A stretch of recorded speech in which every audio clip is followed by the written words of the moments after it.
Hello and welcome to our lesson on adding and subtracting rational expressions. So we're adding and subtracting fractions. It's just that the fractions are going to have polynomials in them, but the same rules that apply to normal fractions without polynomials are going to apply here. So do we remember how to add and subtract normal fractions? And let's start with the easy stuff. Let's say these normal fractions already have common denominators. So if I wanted to add here the 1/8 and the 5/8, what do we do?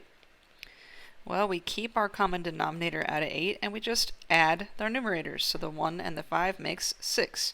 And now that we have one fraction instead of 2, we simplify the one fraction. This one reduces by 2, so we end up with 3/4 for our answer. So if we are going to add or subtract normal fractions and we already have a common denominator, we keep that common denominator. We scooch that over because there we go. We keep that common denominator. We add or subtract whatever the operation is telling us to do. We add or subtract that numerator or the numerators, and then we simplify if we can. And in this case, we reduce. When we get to our rational expressions, we're going to say simplifying because it could involve some factoring and or reducing. Okay, so we're going to apply the same concept to rational expressions. We want to keep our common denominator if we have it. The difference here is now that we have polynomials in our numerators, when we go to add or subtract our polynomials, we have to make sure that we are combining like terms. So the adding or the subtracting of the numerators means that we are going to be combining like terms. And we have to be particularly careful if it's a subtraction problem. We need to make sure that we distribute the negative on a subtraction problem, and I will show you. And then that's going to leave us with one fraction, and that one fraction we're going to try to reduce if we can. And if we can't, we'll try to factor and then reduce, and if neither of those are possible, then we'd be done. So we're going to simplify the one fraction that we have resulting. Okay? So we're going to try to, again here, keep our common denominator. So the x plus 4 is not going to change. I need a little more space here. Keep our common denominator. So x plus 4 is not going to change, and then we're going to try to add, so just combine like terms from our numerators. So the first, so I can go in descending order, the first term I'm looking at is this x squared. None of the other terms have an x squared, so I have nothing to combine with it, which means I'm just going to bring that x squared over. Okay? Now again, so I can be in descending order, the next term I'm going to look at is this x to the first, and none of the other terms in the numerator have an x to the first, so I'm just going to bring that positive x to the first over. And now I'm going to look at the constants, and I have two of them, so I need to combine this positive 3 and this negative 15. So positive 3 and negative 15 leaves me with a negative 12. And now I have one fraction remaining that I can try to simplify. Now this fraction doesn't reduce. You might be tempted because you see the x's, or maybe you see the 4 and the 12, but this isn't reducible. We've got 1, 2, 3, 4, 5 terms. All 5 of them don't have an x. All 5 of them don't have a 4 in common. Nothing in common for all 5 of those terms. So again, not reducible as is. But hopefully you're recognizing that it's factorable. On the top, we can find factors of negative 12. We can find factors of this negative 12 that make the positive 1 here. So factors of negative 12 that make positive 1 would be 4 and negative 3. And dividing those by 1 is not going to change. So that's going to leave us with 1x plus 4 in the numerator, 1x minus 3 in the numerator, and x plus 4 in our denominator. And now we have a common factor that we can reduce. The x plus 4's cancel, and that's going to leave us with our final answer, which is just the x minus 3. Okay, so there's that. Let's try again here. Number 2, again, we got to be a little more careful when it's subtraction. So when it's subtraction, what we are subtracting is this entire numerator. So I want to make sure that subtraction is distributed, the negative is distributed to both of those terms. So what I like to do here is just distribute it right here, make this a negative 4x and a negative 30. So instead of positive, positive, both negative. And then we can change this to a plus and now combine our like terms. Okay? So when we distribute, what the heck? I thought I was erasing. When we distribute the negative, then we can make this a positive. Okay? So now we've got a common denominator. We can keep it. What do we have going on in the numerator? So only one term with an x squared. Let's bring that over. This time I have two terms with an x. So the positive 3x and the negative 4x are going to give me a negative 1x. And then I only have one term with a constant, so I'm just going to bring that minus 30 over. And now we're in basically the same predicament that we were before. This fraction is not reducible, but again, the top is factorable. So we can find factors of negative 30 that make a negative 1. They would be a negative 6 and positive 5, and dividing by 1, not going to change those. So the top of our fraction becomes a 1x minus 6 and a 1x plus 5. And now we can reduce out the common binomial to the numerator and denominator, right? Those x plus 5s go away. So final answer here is we are left with an x minus 6. Okay? Feeling all right so far, I hope? Moving right along. So number 3, again, this is a subtraction problem. So I want to distribute the negative. That makes that a negative 4x and now a positive 3, so it changes the signs. And so we have a common denominator that we're going to keep, x squared minus 1. And then in our numerator, I can combine the 1x here and negative 4x here, which gives me negative 3x. And then I have just a constant 3 to bring over. So there's that. And now again, this fraction is not reducible as is, but both the numerator and denominator are factorable at this time. So on the top, we've got a GCF of negative GCF of negative 3 that we can take out. Remember, when the first term's negative, we want to make the GCF negative. So if negative 3 comes out, we're going to be left with x and then a minus 1 here. On the bottom, hopefully you're recognizing this difference of squares, right? This is x squared minus 1 squared. So we can factor the bottom into an x plus 1 and an x minus 1. And now our numerator and denominator have an x minus 1 in common. So that's going to leave us with the final answer of negative 3 over x plus 1. Okay? So if you're feeling pretty good about this, feeling confident, here's one for you to try. Feel free to pause the video and give it a shot. I know 3 fractions in one problem seems crazy, but I've got faith in you. All right, so let's see. We know we're going to be keeping our common denominator, so I can go ahead and bring over x squared minus x minus 12. But before we combine these like terms, I want to distribute this negative. So we're looking at a negative 4x and a negative 7. And now we can combine all these like terms.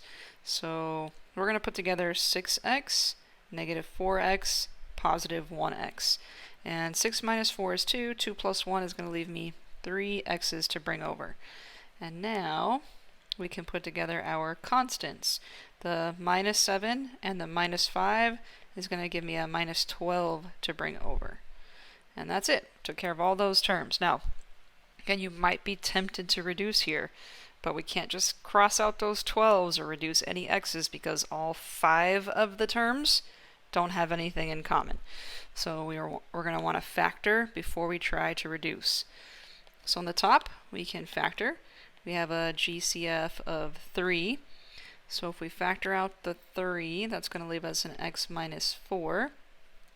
On the bottom, we can find factors of negative 12 that make negative 1, like negative 4 and 3. And remember, that's a negative 1. We're dividing by 1, not going to change. So the bottom of our fraction conveniently gives us an x minus 4 and an x plus 3. So we've got x minus 4s that we can reduce.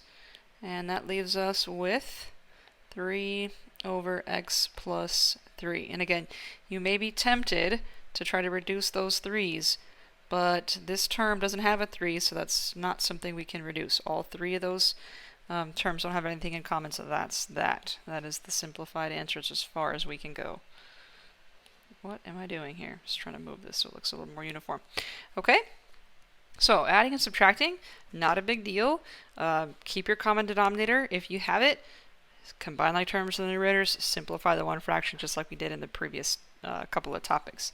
Now if we don't have a common denominator, that's where things get a little tricky. Okay, again, the rule for normal fractions is that we have to have a common denominator in order to add or subtract. So if we don't have a common denominator, we got to get one. So what is a common denominator? For example, if I asked you to add a half and 2/3, can't just add those fractions the way they are, and let's just pretend for a moment that you didn't have a calculator. Okay, what would a common denominator be? Well, lots of different numbers could be common denominators, like we could use 12, we could use 18, we could use 6, we could use 24, all kinds of different numbers. These would all be examples of common denominators because 2 and 3 divide evenly into all of them. So a common denominator that all denominators divide into evenly is a common denominator. And I would say if you were just going to be adding or subtracting normal fractions, that really any common denominator is going to work. But when we're dealing with rational expressions where we have polynomials and things that are already going to make our fractions complicated, we want to stick to the least common denominator so that we don't have to introduce extra pieces that are just going to overcomplicate, okay? So we want the least common denominator, and that's going to be abbreviated LCD, or the calculator will say LCM. That's going to be the smallest denominator that they each divide into, so in this case 6 would be our least common denominator, okay? So all kinds of different options for common denominators, but the least common denominator here would be 6. That is the smallest number that both 2 and 3 divide into. Okay?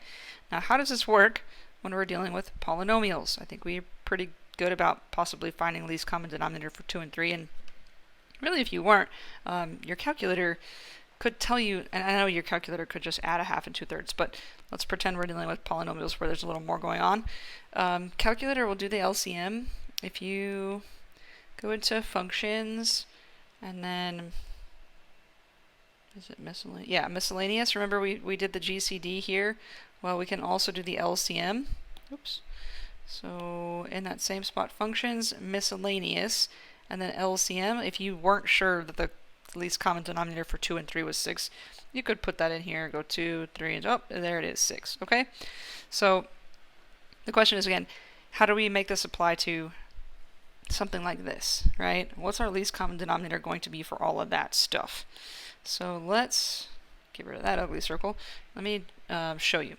So we said if our fractions were just a half and a third, that our least common denominator is going to be 6, because both 2 and 3 divide into 6.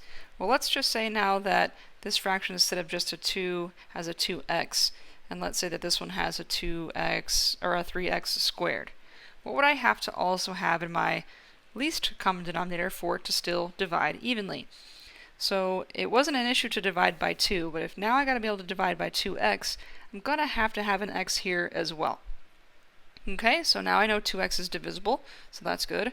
What if I wanted to divide by 3x squared?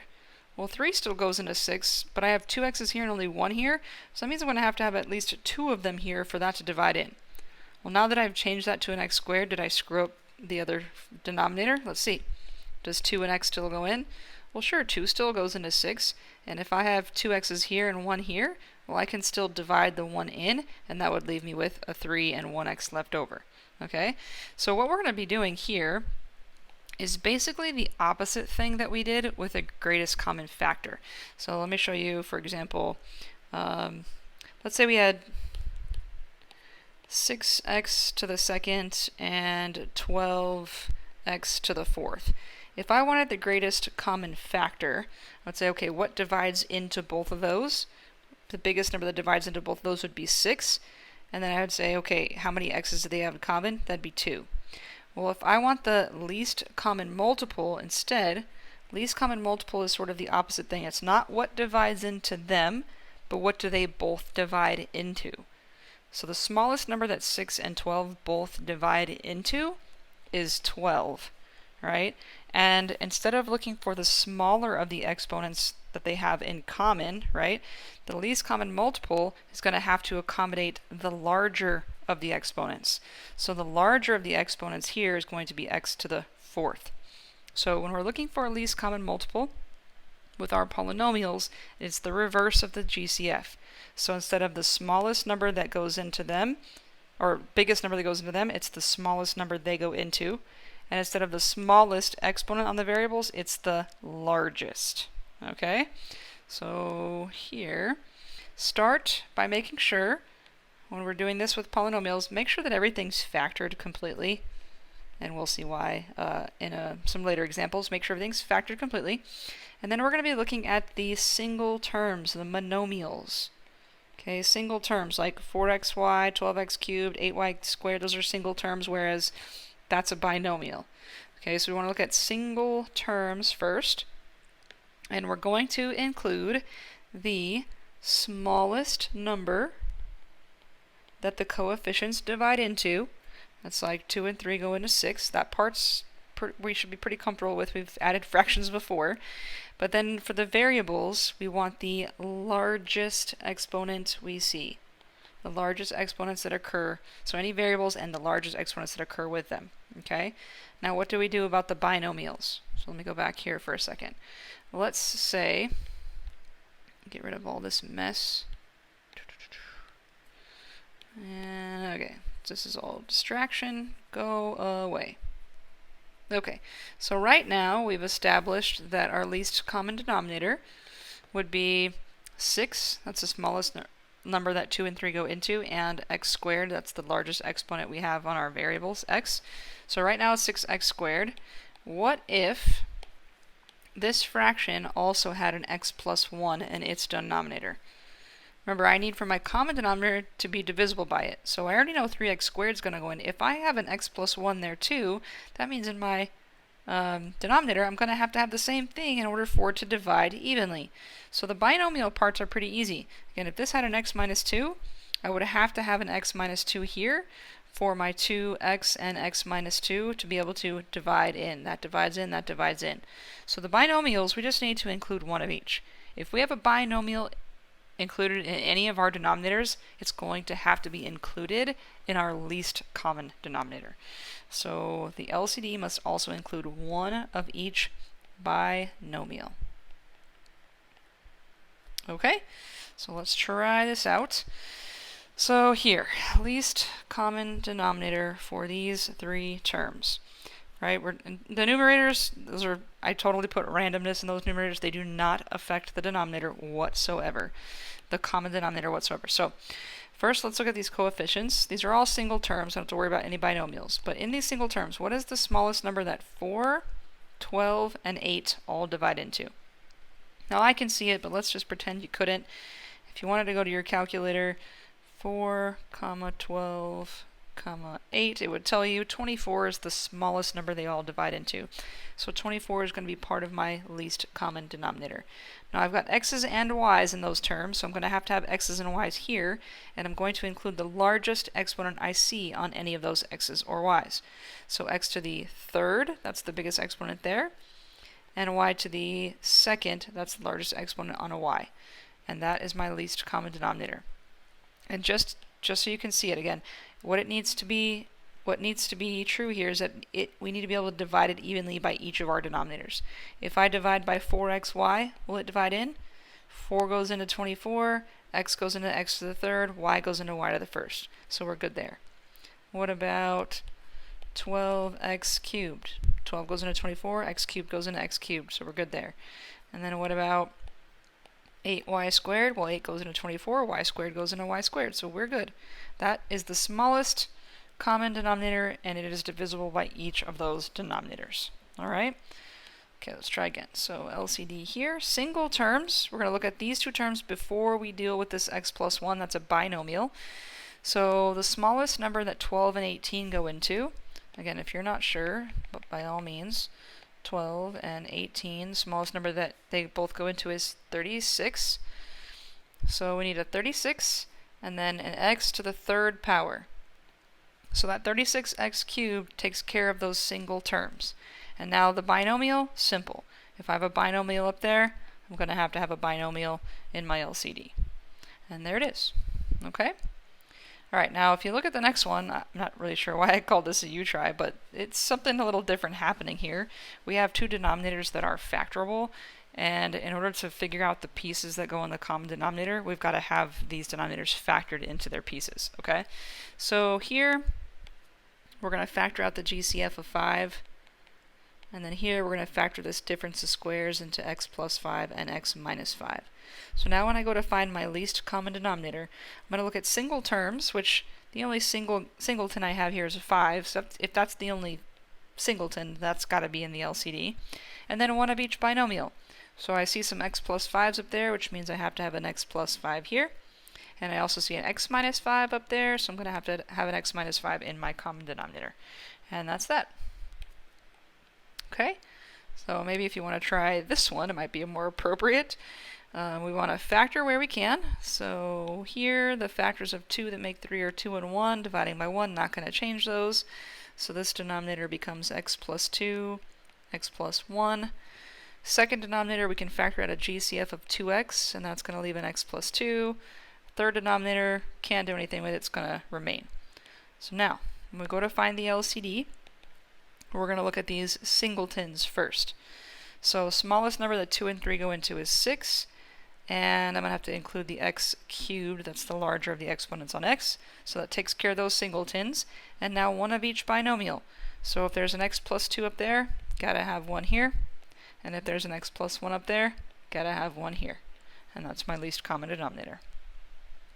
Okay, 7, same kind of deal. Let's factor this difference of squares, becomes x plus 2, x minus 2.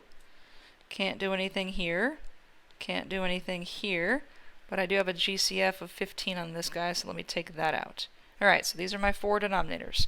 Start by looking at the single guys, the singletons, which would be the 5x squared and the 15. Smallest number 5 and 15 go into is going to be 15. And then I'm going to have to include x squared with that. So that takes care of those. And now binomials, one of each. So if there's an x plus 2 up there, gotta have one here. And if there's an x minus 2 up there, gotta have one here. Not so bad, right? Okay, here's another one for you to try. Feel free to pause and give it a shot. If not, let's see. Factors of 9 that make 6 are 3 and 3.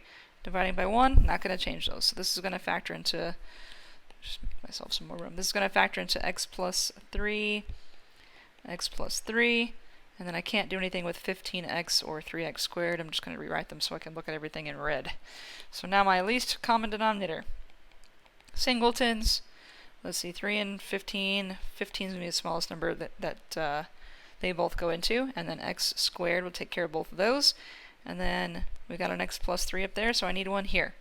Now, this one is slightly different from all the others. I said include one of each binomial, but that is actually not going to work on this particular problem. Remember, we need for our least common denominator to be divisible by each of our denominators. If I try to divide by the first denominator, which has 2x plus 3's, only one of them divides in. In order for that second one to divide in, I would have to have a second one here, so I have to repeat it.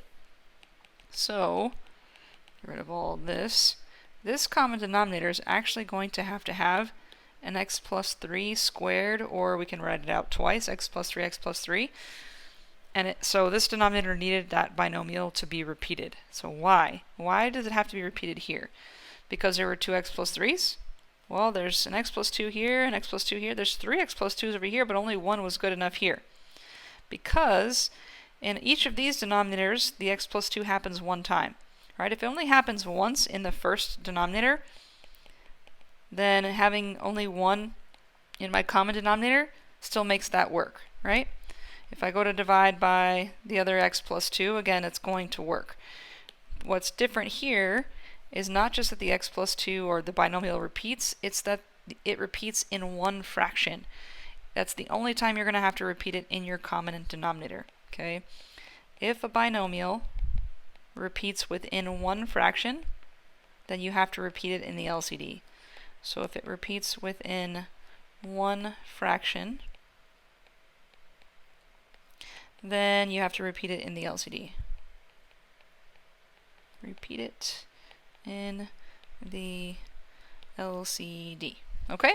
So, now that we hopefully feel a little bit more confident in finding a least common denominator, we got to be able to apply that to actually add and subtract these types of fractions. So, how do we do this with normal fractions, right? If I've established, like we did earlier, that the least common denominator here is 6, how do I use that to add these fractions? Well, I have to multiply. Okay, I have to multiply the 1/2, I have to multiply the 2/3, I gotta multiply to make them have that denominator. So we figure out what that common denominator is, and then we multiply. Now be careful when we multiply. So what am I gonna multiply 2 by to make it 6? Well, I'm gonna have to multiply by 3. But when I say multiply by 3, I mean 3 over 3. We have to make sure we multiply the top and the bottom, because 3 over 3 is technically 1. That's the only thing we can multiply by and not change the value of the fraction. So we have to make sure we multiply the top and the bottom of the fraction to make it match that LCD. So my LCD was 6 here. If I multiply 2 times 3, I'll get 6. If I multiply 3 times 2, and again that's 2 over 2, I'll get 6. So let me just move this. We said the LCD here was going to be 6. So if we multiply, we end up with 3 over 6, and then 4 over 6. And now that we have common denominators, we can keep the common denominator, add the numerators, and call it a day. All right, same process here. So we're going to, again, make sure that we factor all the denominators, and then we're going to find our least common denominator.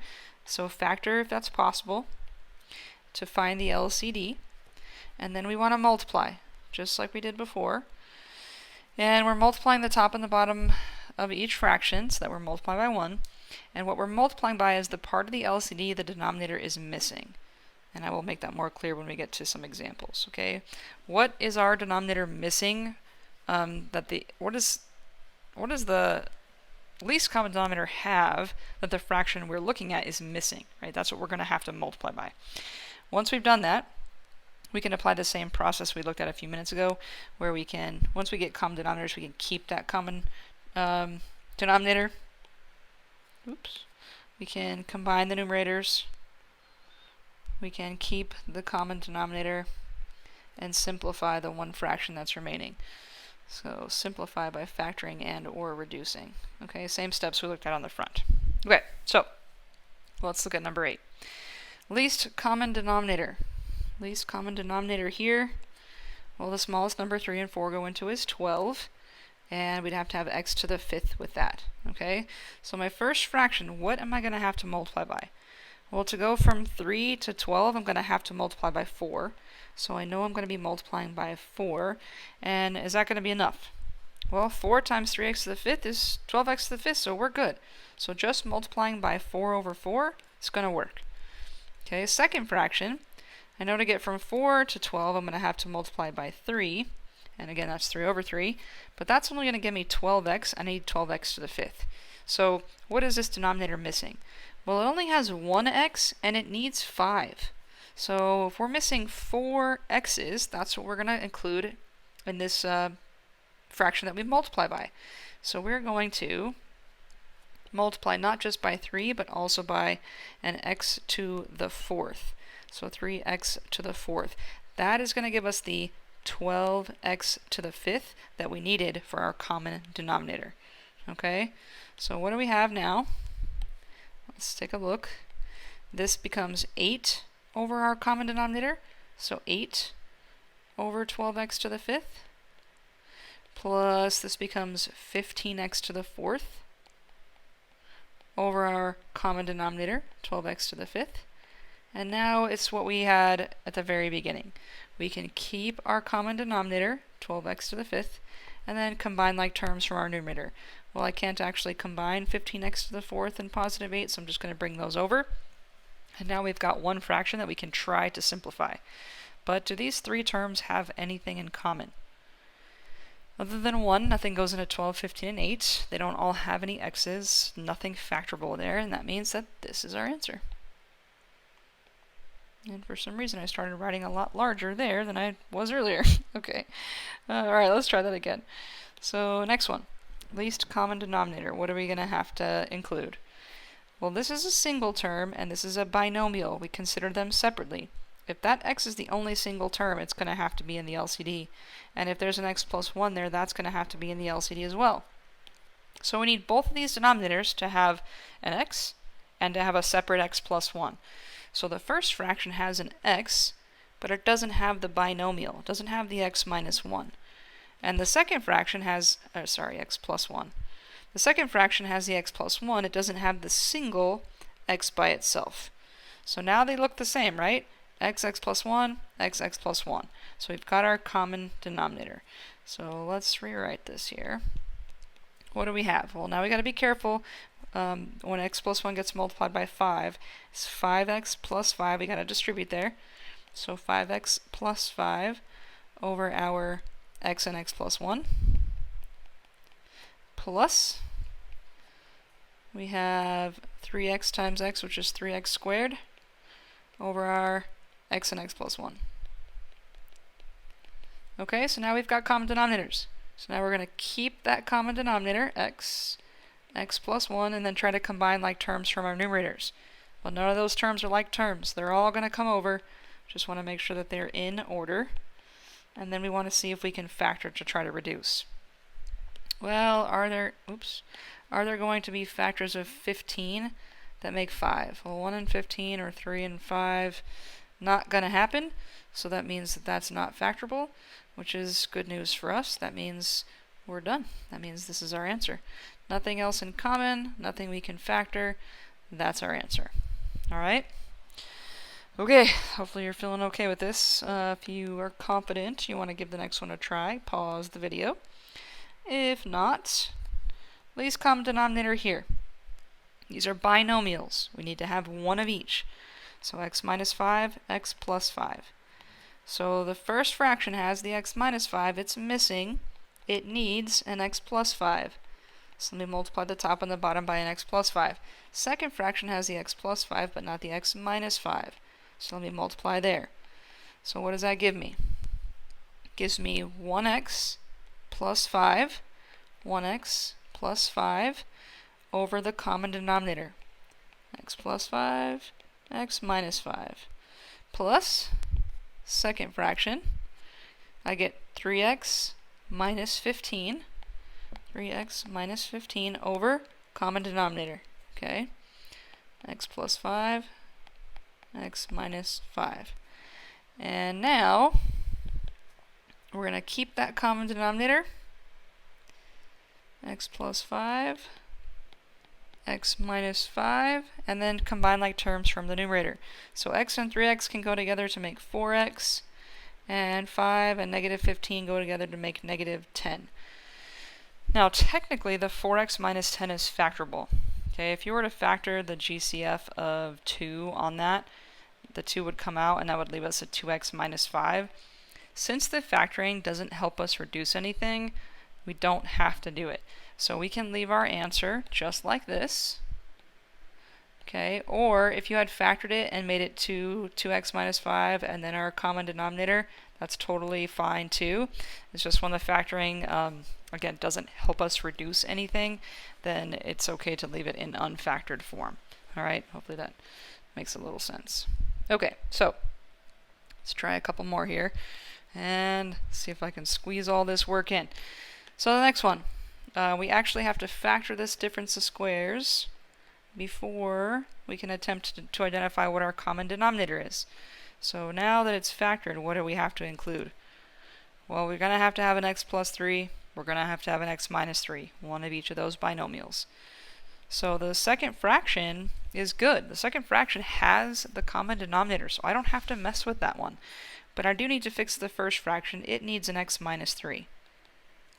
Okay, so now we have x squared minus 3x and x squared and a minus 3x, and then this minus is going to go to this 18, so minus 18, and that's all going to be over our common denominator. Now I'm skipping a step here. Hopefully you're okay with this, right? We've got like here, I did this, that's not what I wanted to do.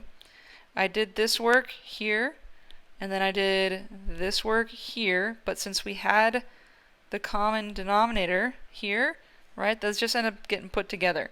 So I'm going to, instead of writing this out as two separate fractions, go ahead and put them together, put it all together in one fraction, trying to save myself some space. So the x, minus 3x, and minus 18 all on the top of our common denominator, x plus 3, x minus 3. Okay, now this one is going to be factorable. Factors of, oops, don't want that. Factors of negative 18 that make negative 3 are going to be negative 6, positive 3, dividing by 1. Not going to change those.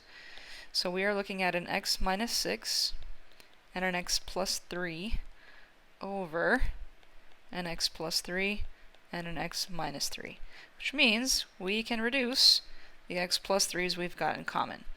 So that's going to leave us with an x minus 6 on the top and an x minus 3 on the bottom.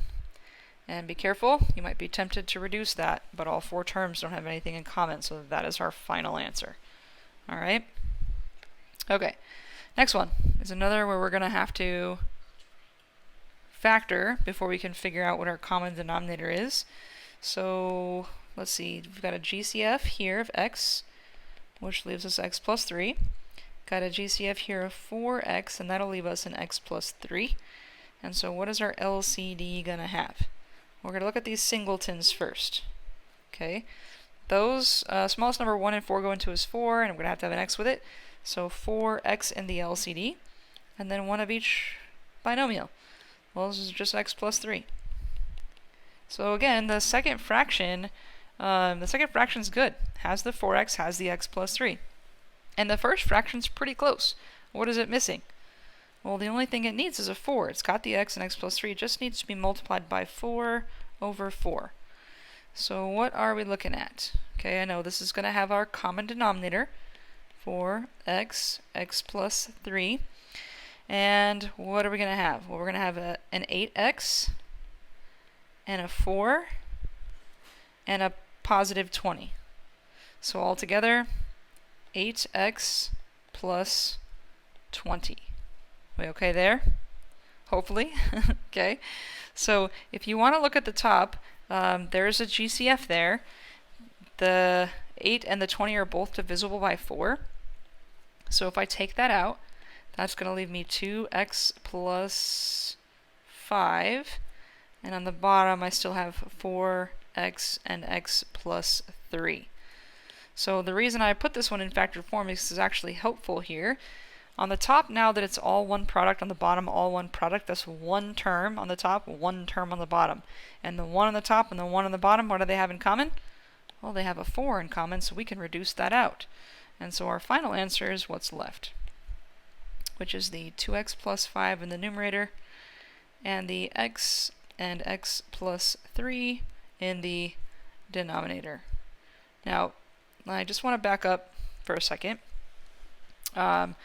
If you recognized in the second fraction here, so if we're, just to draw your attention to this, if you have recognized 20 and 4x squared plus 12x was reducible, what do these all have in common? Well, they all have in common a 4. So that would have left me with a 5 and an x squared and a 3x. Well, if I had reduced that fraction first, then my denominator would have already matched here, and I wouldn't have to proceed to get common denominators and then reduce out the same 4. So if you see that up front, if you can reduce before you do any addition or subtraction, you're welcome to do that.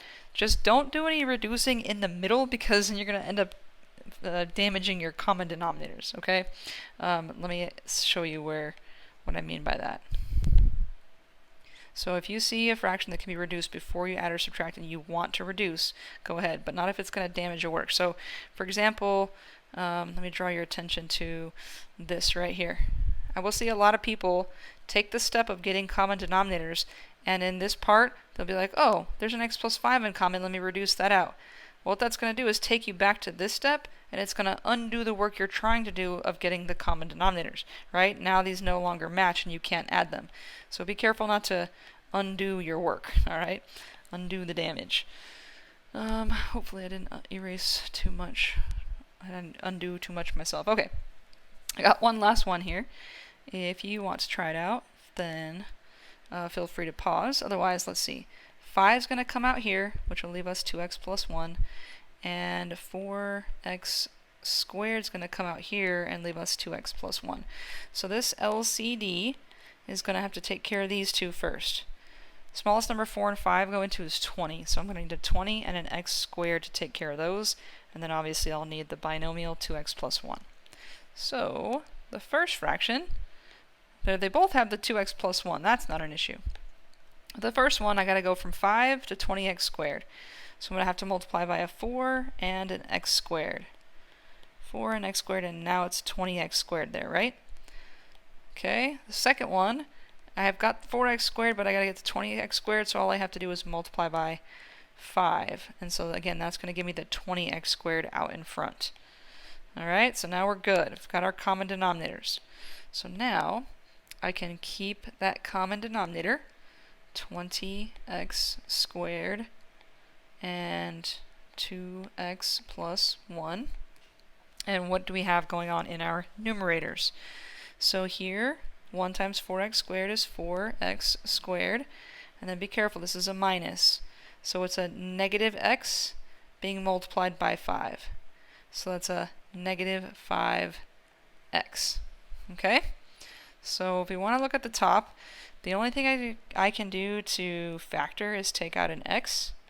And that'll leave me a 4x minus 5. And on the bottom of 20x squared and 2x plus 1 still. Okay, what's happening here is the exact same thing that happened in the last one. I've got one term on the top, one term on the bottom, and they have an x in common. So if I reduce out the x here, it's just going to be a 1. If I reduce out an x here, I still have a 20 and one of the x's left. So my final answer is going to be 4x minus 5 over 20x 2x plus 1. And that is that. Okay, and again, when I say exactly the same thing that happened in the last one, it's true. If you look at this second fraction, those all have something in common. What do they have in common? They have an x. If you had to reduce that x out there, then our common denominator would have only been a 20 and 1x, and then we wouldn't have had to take the step of reducing here. So sort of however you're seeing it, like whatever is popping out at you, either way, obviously you're going to get to the right answer. Just be really careful with your work, okay? So hopefully you're feeling all right with this. I know it's a lot crammed into one page and one lesson. So start working through the practice, and if you need any help, then just let me know. I'd be more than happy to help. Just reach out. All right?